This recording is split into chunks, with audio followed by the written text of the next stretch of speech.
Hello and welcome to Sobrix. I'm Adam and this is Sobrix. This is my channel for reviewing Lego sets and building them and other Lego related stuff. In this video I'm going to be taking a look at the Lego Marvel What If Tony Stark's Sakaarian Iron Man set. This is set number 76194. It has 369 pieces and I paid $35 for this set. Now this set I believe is another retired set. I'm not positive, but I think it's retired. I don't know how many What If sets they did or how well they sold. I watched some of the What If show, the first season maybe. I don't know how it's doing or how many it's been out. I don't know if the Watcher figure is particularly rare or valuable or anything like that, but I did want to check out this set and kind of compare it and contrast it to some of the other sets I've recently done for the Hulkbuster and for the Iron Monger. So kind of they all have sort of some thematic similarities and some different stuff, so I did want to check those out. So in this video I'm going to open this up, I'm going to put this together, and then I'm going to review this set. So while I build, I will speed the video up and then I'll slow it back down to give my thoughts on this. So until then, enjoy!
Okay, so that is this Lego Marvel What If Sakaarian Iron Man set. This is kind of interesting. There's some stuff that I think I didn't notice from the box or from the instructions that's on here. I mean, the back of the box does say that this can pretty easily turn into a vehicle by just moving around some of this other stuff, which reminds me of some Ninjago mechs. There's like the Ultra mech that can turn into a bunch of different vehicles and whatnot.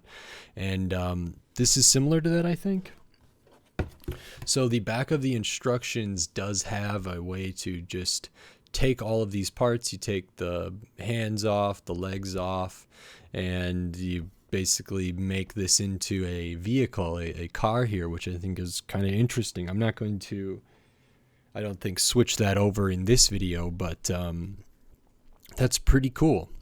The first thing we'll take a look at are the minifigures. This one is Valkyrie, I believe, and Valkyrie is the same. I think this is the exact same Valkyrie that was in the Hulkbuster set that I recently did a video on.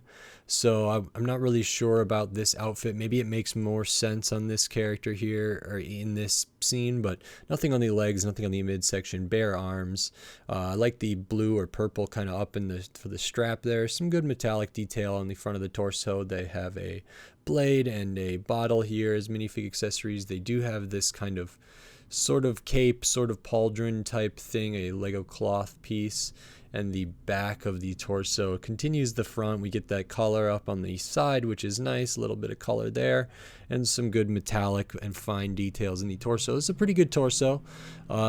Face printing is good. I like the hairpiece. The detail on the face is well done. So that's a fine figure, but I do think it is the same as some other ones. The next one we'll take a look at is the Watcher, which is like the kind of the overseer of all the what if things, of the multiverse, of the whatever. I'm not even sure what their place is in the Marvel universe necessarily, but they're pretty powerful and maybe pretty important. This is a fine minifigure. The face I think is pretty good. I like the eyes a lot. The torso print is fine. The detail in the middle is good. Nothing on the midsection, nothing on the legs. The colors seem to match pretty well. I like how they did the arms. Back of the torso is very basic, and we do have a cloth cape here, which is kind of the more flowy design, and we have this collar, the cape part above there behind the head. So that's nice. A lot of stuff around the neck because both of those go over twice. But this is a nice minifigure. I don't know how many sets these came in. I'm imagining probably in all of the What If sets, but maybe not. And then we have a special, I believe, Tony Stark. I wasn't really sure what this torso, this shirt is supposed to say or supposed to be. I couldn't quite read that, so if anybody knows what that is, please let me know. This is a fine figure, same Tony Stark head that I've seen several times. Nothing on the midsection, nothing on the legs or the arms. Back of the torso is fine. There is an alternate face for Tony that has the kind of visor heads up display kind of on there as well. So nice, pretty standard. I don't know what this is, but maybe it's something specific. And so if anybody knows, please leave it in the comments. And then that brings us to kind of this Sakaarian Iron Man suit. This is really interesting. I like the colors a lot. One of the things this set does is kind of have, it feels very kind of hastily put together, kind of mishmash. So like there are colors that aren't the same for different parts, and in here there are stickers that aren't the same. It's just not symmetrical. Same with up at the arms here, those aren't the same, and I think that works really well for this set, so I appreciated that. I think it's interesting that the legs don't like come together all the way. They kind of are naturally splayed out a decent amount, and you can't really turn the feet at all. You can move the feet forward and backward or like up and down a little bit, but you can't turn them left and right much. So when this is like stood up, it's just the feet are kind of, and the legs are kind of splayed outwards a little bit, which is fine. I thought that was interesting. The arms don't have a ton of movement, so like they can move forward. They have a ball joint up at the shoulder. The elbow is just bent. There's nothing to bend, so it's just has a Technic kind of angled thing there. And then the hands can spin and the fingers can be articulated, but the wrists can't move. So the arms, when they're at the side, can't lift up hardly at all because this hits right there. But you can get the arm to be kind of forward facing, or if it was in a running pose, you could get the arms kind of going, up above the head. Can't really extend the arms out in like a wingspan thing, but you can bring the arm in front of the torso in a pretty big way, which I think is kind of rare for these sort of mechs. So I think that's nice. Still pretty limited range of motion. The other arm is the same as far as range of motion. As we can see, they do use different colors and different stickers here, which I, again, really, really like, but can't move this arm too much. The hands are identical, can spin them, can articulate the fingers a little bit there. And that's all well and good. Then inside here we have, more stickers. This is where a figure might sit inside there. So there's some studs, and this can be kind of put up in different ways. It doesn't have to go all the way in, like it doesn't have to go all the way to, say, like this. Because of these panels can all kind of close in, so you can make sure you can fit that in there, and I think that's really well done. I'm not sure what the best way to have it is, but this is sort of what I defaulted to. But it looks like on the box they have it out a ways a little bit, so that's fine. And then we have the head, which can also be moved up to accommodate a minifigure. We do have a little display in there. The head is a print here, but the rest of these details are pretty much stickers. So we have a sticker on each of these shoulders. These kind of knee areas on the legs get stickers, one kind of in the pelvis. Then onto the torso, we have one here, one on each of these flags, one on this curved bit. This is a sticker inside here. And then, as I said, the head is a print, which is nice. And then up here on this piece, we have 4 more stickers. And I believe that is all of them. Here is the sticker sheet. Not too bad. They had good detail. The color match is pretty good for all of them, I thought, which is nice. And I'm perfectly happy with the amount of stickers. Glad this is a print. And then if we look to the back, we have what are like essentially... I don't know if these are wheels or what they're supposed to be. They spin, or they can spin. We do use some like translucent light blue in there, and then put the rubber ring around it. And then we have some gray on the outside. These top ones can be moved a little bit. Those spin pretty good there. And so if this were to lay on its back, it can kind of roll. I mean, a little bit. It's not balanced totally. So I don't know if that's how it's supposed to be. I looked at the What If episode a little bit just to see what those were, and they are on the back of this Iron Man. So I'm actually not sure, but I know that for this set in particular, like those are what you use for the wheels if you were to take this apart and build it into the car, which is on the back of the... in the back of the instructions. The instructions do give you the kind of step-by-step of how to transform it. So you would take off this bottom part, take off the hands, take off the legs, remove those, and then you kind of can put it together into a vehicle. And at the end of it, you're left with kind of this a car looking toy, which is pretty cool. I'm glad that that's an option in there. I don't know if that's something that's been included in other What If things, or if that's a canonical thing that this suit can turn into a vehicle. I didn't do my homework enough to know that, but I think this is pretty neat. I'd really like how the arms can kind of come forward and come around like this. I think that's pretty well done. Because the arms have pretty limited movement otherwise, that's a little bit of a bummer, but at least like going to the front is pretty good. This feels very sturdy. I didn't talk about the leg articulation. As I said, they're kind of flayed out. The feet can only go up and down. These can flay out wider, and they can go forward and back.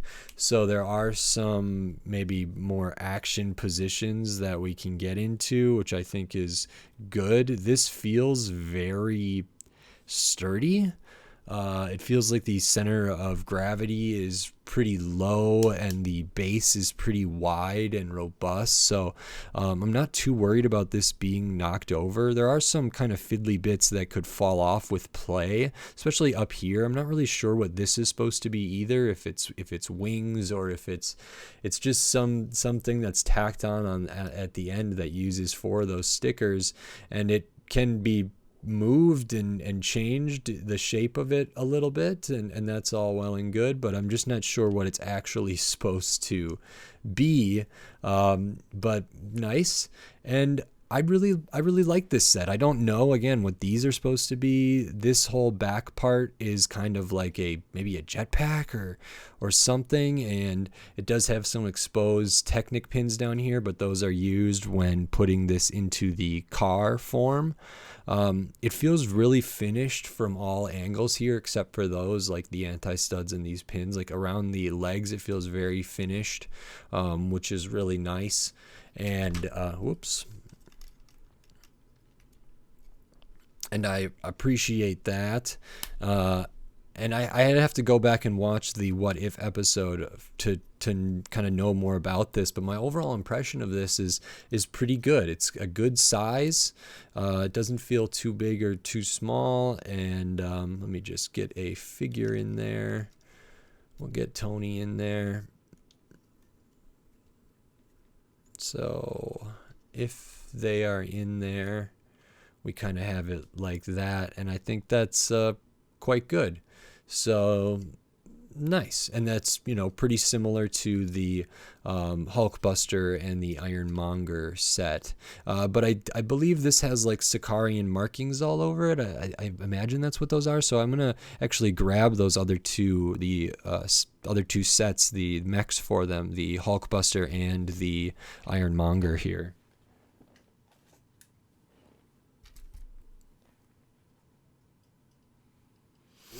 Interesting. So we can see how these are all, independent prints. These are similar pieces, but are they exact same? They might be the exact same, different color there. Interesting in scale. The Ironmonger is still the biggest. This one, the Hulkbuster, feels kind of small compared to the Sakaarian Iron Man. There just feels like there's more bulk here, even though I'm not sure which one has more pieces. I think this one does, actually, at the end of the day. The Hulkbuster one has more articulation for sure, and feels more finished, but I think this is supposed to be kind of a kind of ramshackly put together or whatever, and so that works really well. And I think actually having all 3 of these next to each other is pretty cool to look at, like kind of the same kind of canonical idea here, and how Lego interprets them in different ways, and what sort of pieces are uses at different times. And I think these are like a really nice comparison and fit really nice next to each other. And I think these are great toys. They're good like action figures. They're good to play with. They're good for the minifigures.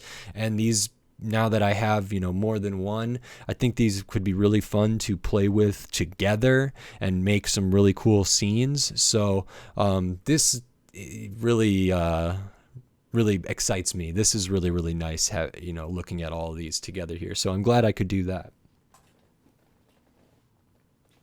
And I think maybe I will just try to switch it over to the car here, just to see what that's like. Oops, I undid the wrong piece. So we undo that.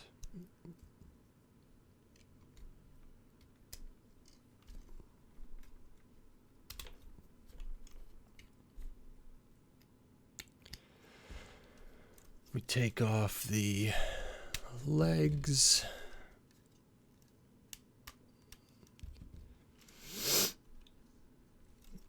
We take off both of these and take off this. Okay, now it says fold this up.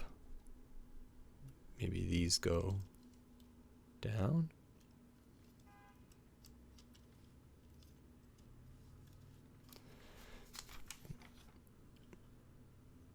And then these go, oh, okay, like that.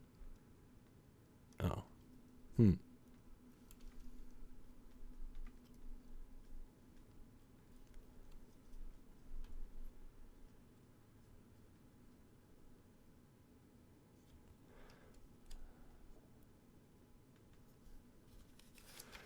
What am I, oh, I also need to undo this here.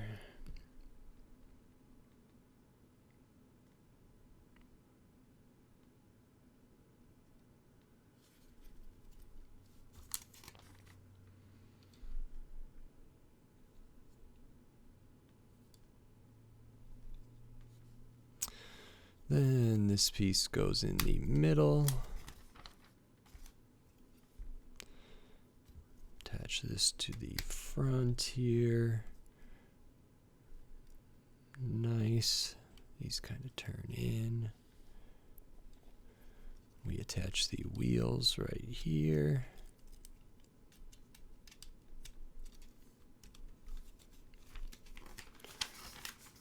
Okay, interesting. So it doesn't even use, you know, it's pretty stripped down.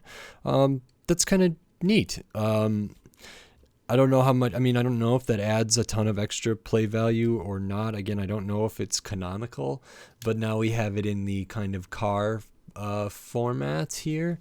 And cool. It rolls nice. It's nice that they have these rubber rings, and that's a really nice color for those as well there to make that possible. It feels like it would have good traction, and that was interesting, I guess. Not my... I prefer it kind of as its normal Iron Man sort of mode, but I think having the option is unique and cool, and there could be added, you know, added play value for that. So not too bad. And it comes together easy enough. I think I had a little bit of confusion just because of I wasn't understanding how it was all going to come together. But it's not too bad. And, oh, I put those on the wrong way. I think, you know, it's fast enough to swap them over and easy enough that maybe it could be cool to be able to change that out in the midst of a play section or whatever else. So nice. And again, I don't know if other what if sets come with like, oh, what if this was a car instead of a Iron Man suit? You know, maybe they do, but this one does, and that's nice. And now it's back to where it was. So for $35, that was the retail price of this, or at least that's what I paid. This is now a retired set. I don't think this one's gonna, you know, go up in value for any particular reason. It may, just because it's a retired set. It may not. I think this is pretty good considering I got the Iron Monger Mayhem set for, it was like $40, but I ended up paying about $30 for it. And then the Hulkbuster set is $50 retail. So this is less than that, less minifigures, but different ones. And I mean, you know, I would rather the Hulkbuster set be closer to this price. This feels $35 for this even feels maybe a little bit much, but it's not too bad considering 3 minifigures and big pieces and all that you get here. Plus you get kind of 2 little builds there, 2 toys for one. So I think that seems like an okay price. Seems like a fair price. I don't think, you know, if it was much more than 35, I think then we're getting into some not so good territory. Oh, I have these hands on the wrong way now. You know, 30 would be probably better, but 3 minifigures, maybe exclusive, maybe not. I mean, I don't think Valkyrie is, but I don't know about the Watcher, and I don't know about this Tony Stark. And a pretty good thing here, so 30 would be really good. 35, yeah, that seems to be okay. So this is nice. I had fun building it. Take a look at the extra pieces here. Not a whole lot. Extra cheese slope, extra like gunmetal stud, this kind of double slope here, Technics ball joint piece, basic mini or extra pieces there. And my overall consensus is that this is pretty cool. It was the first What If set I made. I don't know if they've done more than, I don't know how many What If sets they ended up doing, but as I said, I really like how this looks with the other kind of Iron Man mech sort of suits, or the buildable figures being the Monger and the Hulkbuster, and I think it would be cool to get even more kind of at this scale of different versions of that. So I think this fits in with those really nicely, and I'm pretty happy with it. If you like this video, consider giving it a like, and if you like the other videos on my channel, consider subscribing to it so you can stay up to date on all the LEGO videos I will be doing in the future, including more LEGO Marvel and a bunch of other LEGO themes, bunch of other different size sets, piece counts, price points, all different stuff from the very cheapest to very expensive LEGO sets, and so subscribe so you don't miss any of those upcoming videos. And if you feel like supporting me in a more substantial way, consider checking out my Patreon, where I'll have some exclusive stuff, early access to all my videos, and it really helps me support this channel, and it will help me grow and help me improve and turn this into a longer term thing. So if you feel like it, maybe consider checking that out. And thank you, everybody. And until next time, thanks. Bye.